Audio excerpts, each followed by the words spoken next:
Hi guys. May bago na akong trabaho ngayon guys. Ayun ay delivery na ako ngayon. Ayan guys. Ayan. I-deliver ko ito sa MTR station. Tapos kaninang tanghali 12:30. Dito rin ako guys. Nag-deliver din. So pangalawang bisis ko na ito. Ngayon naman ay gabi na.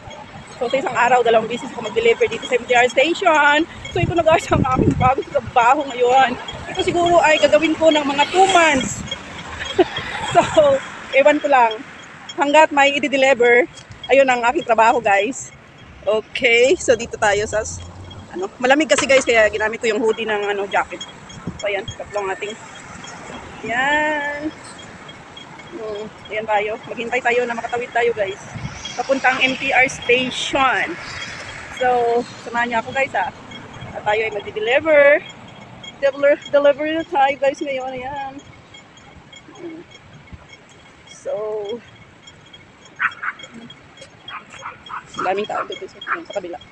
Ayan, daming tao.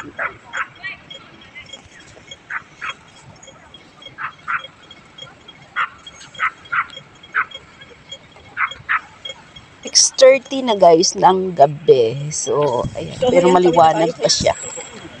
Tawid na tayo. Dito pa NTR. 6:45 pa naman guys yung pick up nito. Pero mas mabuti na mauna. Kasi minsan, mas nauna silang dumarating. Kaya advance tayo ng konti.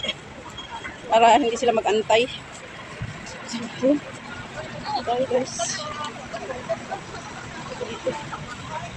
Dito tayo. Kapagod na lang pag ganito. Tawag ng phone. Busy mga tao dito guys.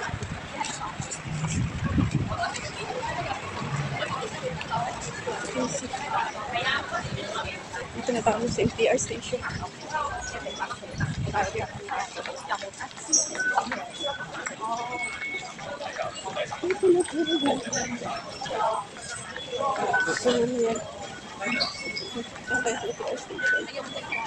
Tayo.